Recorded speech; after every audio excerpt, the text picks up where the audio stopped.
To answer your question on AI, it's funny. I asked some of my leaders, actually, I didn't ask them. I waited at first to see who was naturally going to gravitate towards it. We're in the hype cycle right now, but AI is Right. it's going to Totally. transform, revolutionize everything we do. So let's just Yeah. say that. But I still think we're in this kind of phase right now of what are all the things that it can do and experimenting with it and all the articles that are written. Like everyone loves to talk about all the professions that won't be around because of AI, and marketing is typically like usually one or two on that list.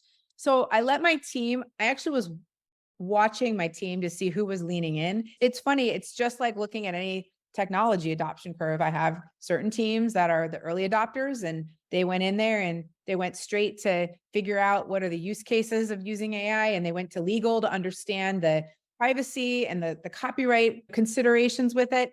Like you have those teams, and then you have like and then you have the opposite end of the spectrum of, I think, teams that are burying their head in the sand a little bit around it. Hmm.